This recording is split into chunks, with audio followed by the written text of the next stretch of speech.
the Congress of the United States begun and held at the city of New York, New York on Wednesday, the 4th of March, 1789. The conventions of a number of states, having at the time of their adopting the Constitution expressed a desire in order to prevent misconstruction and abuse of its powers.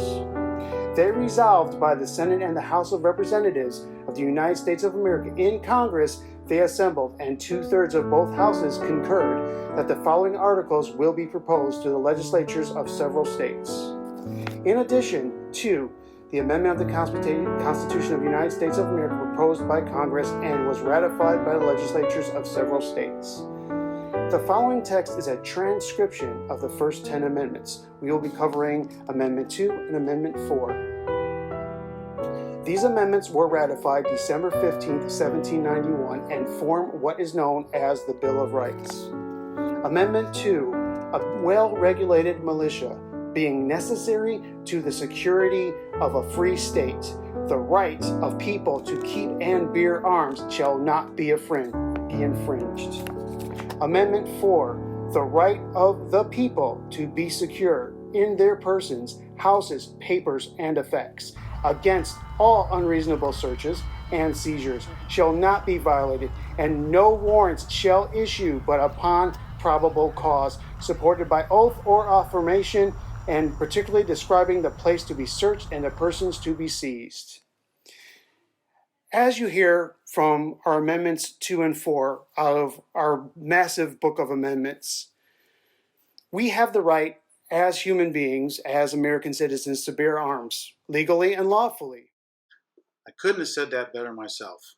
Many thanks to S.Sanders for narrating that part where he paraphrased the constitutional amendments of 2 and 4. Look for him on YouTube. He has his own channel. It's called Let's Go Outdoors, and it's a really good show about state campgrounds. But anyway, on to the meat and potatoes of it. Now, that's the constitutional laws. Now, let me read out to you what the actual, state laws and area laws are that deal with this issue. Now, this is pretty much the gun control law. It's also called the sand law or no duty to retreat law. This gives people the right to use deadly force when they reasonably believe it is necessary to defend against deadly force, great bodily harm, kidnapping, rape, or in some areas, robbery or other serious crimes. Now, in the latter case, it is referred to basically as the right of self-defense. That's pretty much how I'm going to refer to it. This law is legal if the person that's being attacked is in the place lawfully, okay? It cannot be invoked if the person is the aggressor or doing something illegal. Bear that in mind, okay? It's great to defend yourself if you need to, but make sure you're supposed to be there and make sure you're not the one who caused the problem, because then you won't have any problems with it. Now, there's an alternative law that some states and some areas use. Now, this one is the duty to retreat. Now, this is also applied to this situation. It means that you must get away if it is safe to do so, and that is if you are illegally attacked and if you can do it safely. Now, the difference between the two is some states, want you to just retreat where possible. Sometimes it just ain't possible.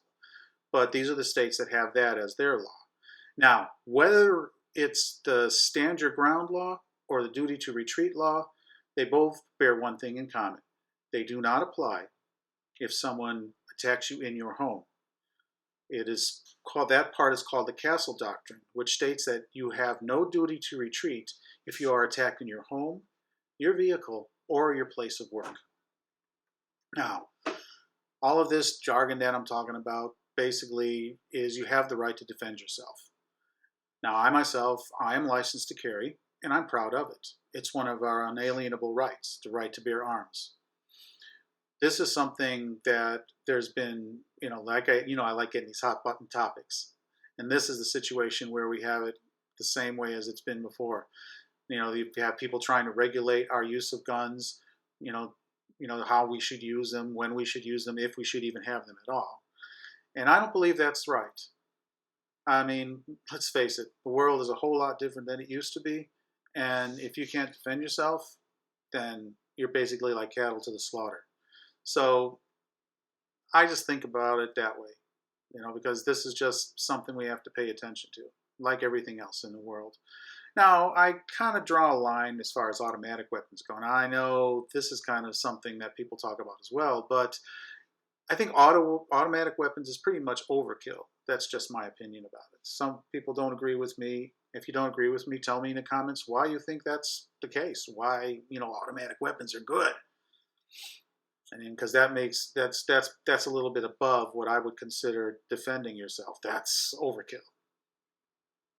But that's what my soapbox pretty much is for today. It's about gun control and our rights to bear arms.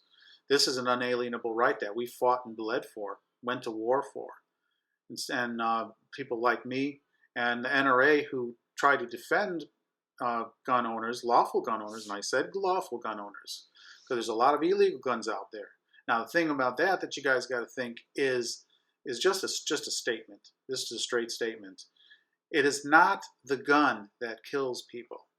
It's the person behind the gun, which is why I'm glad that the states and federal government have things in place, where they do a background check, make sure that you can carry it, that you're competent enough, that you're not a little crazy to carry a gun. But it's still something that we should fight dearly for, because this is something that, well, one of the things that makes our country great. Now, with that being said, I hope you like what you heard. If you have any questions or comments, let me know about it. What do you think about the gun control laws? What do you think about automatic weapons? What do you think about taking guns away from people? Tell me in the comments what you think about that, and I'll see you in the next section.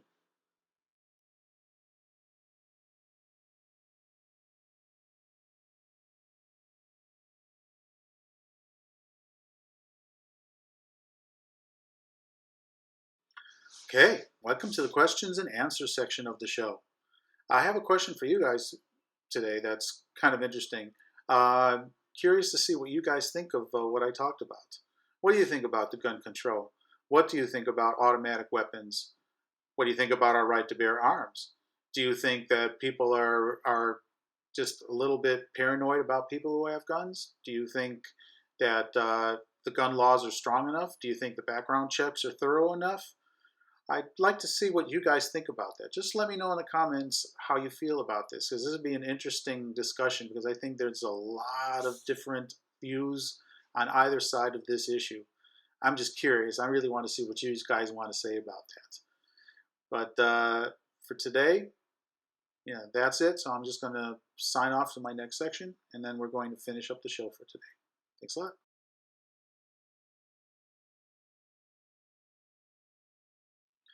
Hello, everybody. Welcome to the final word of the show. Now I'm going to summarize what we talked about today. Today's whole show was about gun control. I hope you got some interesting opinions and some interesting facts about it. To summarize everything, we talked about the stand your ground law. We also talked about your duty to retreat law. And we also talked about how all of that ties into the castle doctrine about defending yourself if someone invades you in your house. We also talked about the legal and illegal ramifications of this. Now, this has been in the Constitution for over 200 years. We have fought and died to protect this law and this amendment, among other things that we have in our Constitution. And it's among the many things that makes our country a great country. And that's another reason people like to come to our country, because we have freedoms that they don't find anywhere else. Like London, for example, is extremely strict on gun control. They've already done what the United States is trying to do in some areas. We have the NRA to help protect us, and but even they can't do everything. The government, especially the ones that are scared about guns, are doing everything they can to restrict or eliminate our rights to carry guns. That shouldn't stand. It's one of the key functions, the key features that makes our country great. With that being said, just want to let you guys know that this is something that I feel very strongly about, and I don't believe I'm the only one who feels strongly about it. Now, next week's show, okay, we're actually going to talk about police defunding and what it means to you. I have a feeling this is going to be a real interesting subject because for the last 6 months to a year, it seems a lot of people have been talking about defunding the police.